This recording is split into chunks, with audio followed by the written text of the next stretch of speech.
할렐루야, 예수님 안에서 반드시 좋은 일이 있습니다. 일찍 아내를 여의고 하나 있는 아들을 의지하며 살던 아버지가 있었습니다. 아버지는 거리를 청소하는 청소부였죠. 새벽 일찍 출근해서 거리를 청소하는 것은 쉽지 않았습니다. 그나마 아들이 착하고 공부도 잘했습니다. 믿음도 좋아서 어려서부터 열심히 교회를 다녔습니다. 틈틈이 청소하는 아버지를 돕기도 했죠. 아버지는 공부는 아직 뭘 돕느냐고 해도 공부는 알아서 한다고 아버지와 함께 있는 게 좋다는 효자 아들이었습니다. 고3이었던 아들이 무사히 수능을 마치고 원하는 대학에도 입학했습니다. 이제 아들도 대학생이 되었으니 조금만 더 고생해서 대학을 졸업시키면 되겠다는 생각을 아버지는 했습니다. 그렇게 아들이 대학생이 되기를 손꼽아 기다리던 어느 날 아들이 늦게까지 집에 오지 않았습니다. 생전 늦는 법이 없던 아들이 돌아오지 않자 걱정을 하고 있었는데 전화가 왔습니다. 경찰서인데 아무 개가 아들이 만나냐는 것이었죠. 그렇다고 하니 전화를 건 경찰은 아들이 교통사고로 세상을 떠났으니 어느 병원으로 오라는 것이었습니다. 하루아침에 유일한 혈육을 잃은 아버지는 넋이 나갔습니다.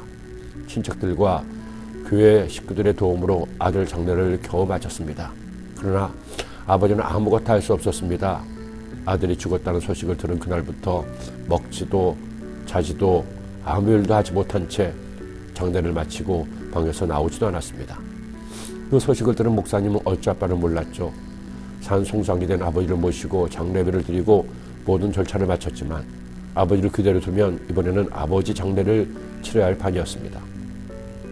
어떻게 할지도 몰랐지만 목사님은 집에 찾아갔습니다.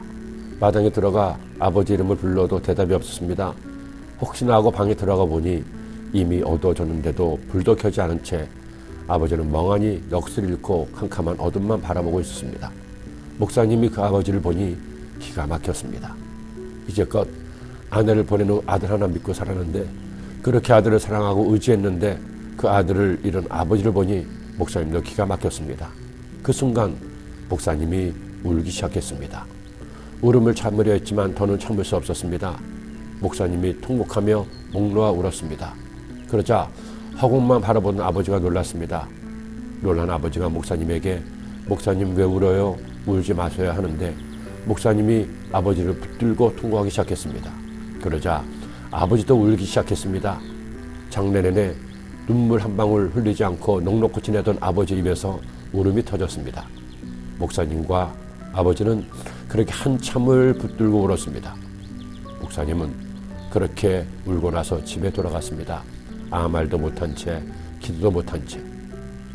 다음날 새벽 예배를 인도하러 성전에 간 목사님은 성전에 나와 기도하는 아버지를 보았습니다. 아버지가 아들이 죽은 후 처음으로 정신을 차리고 교회에 온 겁니다. 예배가 끝난 후 목사님이 성전 밖으로 나가니 아버지가 빗자루를 들고 교회 마당을 쓸고 계셨습니다. 목사님이 집사님 아직 힘드신데 무리하지 마세요. 대에 가서 쉬세요. 말씀을 드렸죠. 그러자 아버지가 말했습니다. 목사님 이제 괜찮습니다. 어제 목사님과 같이 울면서 제 아들을 하나님께로 보냈습니다.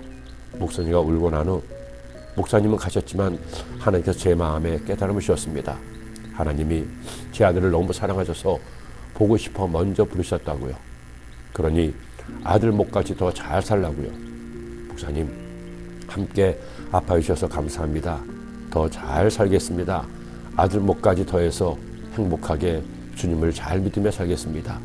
이제는 저를 보고 울지 마시고 웃어주세요. 욥이 감당할 수 없는 고난을 만났습니다. 그런 욥을 위로하기 위해 친구들이 찾아와 7일을 함께 울어주었습니다. 그 후 친구 엘리바스는 욥에게 말했습니다. 하나님이 왜 너에게 고난을 주셨겠느냐고. 내가 잘못한 것이 있으니 이런 고난을 당하는 것이라고. 그러니 그만 아파하고 죄를 회개하라고 훈계했습니다. 생각해보라. 죄 없이 망한 자가 누구인가? 정직한 자의 끊어짐이 어디 있는가? 내가 보건대 악을 밭갈고 독을 뿌리는 자는 그대로 거두나니 다 하나님의 입기운에 멸망하고 그의 콧김에 사라지느니라. 여러분의 이웃 중에 고난당한 사람이 있나요? 그 고난이 너무 크고 무거워 아무것도 못하고 울고 있는 분이 있나요? 우리가 할 일은 그를 훈계하는 것이 아닙니다. 그를 판단하는 것이 아닙니다. 함께 아파하는 겁니다. 함께 울어주는 겁니다. 그때 주님이 그를 위로하십니다. 주님이 눈물을 닦아주십니다. 주님이 그를 치료하실 것입니다. 아멘. 사랑의 주님,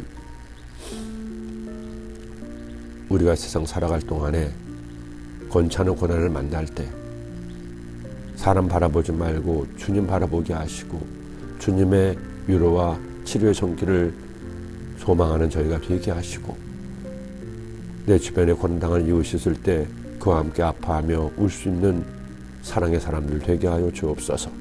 예수님의 이름으로 기도드립니다. 아멘.